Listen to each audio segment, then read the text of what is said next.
Welcome to KCPS inform. கோழிங்க நல்லா சாப்பிட்டுட்ருக்கும், நல்லா தண்ணி குடிச்சிட்ருக்கும். திடீர்னு அதுங்களுக்கு கழுத்து திரும்பிக்கும், திடீர்னு கால் ரெண்டும் நடக்க முடியாமல் போயிடும். இந்த பிரச்சனைங்களுக்கெல்லாம் காரணம் அதோட சத்து குறைவாக இருக்கிறதுனால தான். விட்டமின் குறைபாடுனால இந்த மாதிரி நோய்ங்க கோழிங்களுக்கு வரும். இது இயற்கையாகவும் வரும். நம்ம அதிக டோஸ் உள்ள மருந்தெல்லாம் கொடுக்குறப்போ அதிக டோஸ் கொடுக்கறதுனால அதுங்களுக்கு இந்த மாதிரி பிரச்சனை வரும்.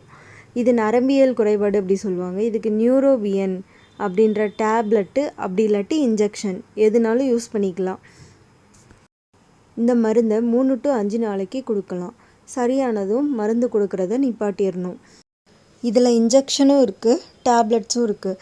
இன்ஜெக்ஷன் கோழியோட நெஞ்சு பகுதியில் போடுவாங்க. இது 1/2 கிலோலேருந்து 1 கிலோவுக்கு மேலே வரைக்கும் உள்ள கோழிக்கு இன்ஜெக்ஷன் போடுவாங்க. அதுக்கு கீழே உள்ளதுக்கு டேப்லெட் மட்டும்தான் கொடுக்கணும். இப்போ 1/2 கிலோலேருந்து 1 கிலோ வரைக்கும் உள்ள கோழிக்கு 0.2 ml அப்படி இல்லாட்டி 0.3 ml இன்ஜெக்ஷன் போடலாம். 1 கிலோவுக்கு மேலே இருந்தால் 5 ml வரைக்கும் நம்ம இன்ஜெக்ஷன் போட்டுக்கலாம். டேப்லெட் 1/2 கிலோவுக்கு கீழே உள்ள கோழி குஞ்சுங்களுக்கு நம்ம தண்ணியில் கலந்து வச்சிடணும். டேப்லெட் அளவு போதுமானது. அதை தண்ணியில் கலந்து வச்சிடணும். 1/2 கிலோலேருந்து 1 கிலோவுக்கு மேலே உள்ள கோழிங்களுக்கு எல்லாத்துக்குமே டேப்லெட் அளவு எடுத்து அதோட வாயில் போட்டு விட்டுறணும்.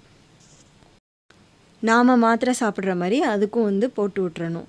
இதுக்கு நாட்டு வைத்தியமும் இருக்குது. அது நெக்ஸ்ட் வீடியோவில் பார்ப்போம்.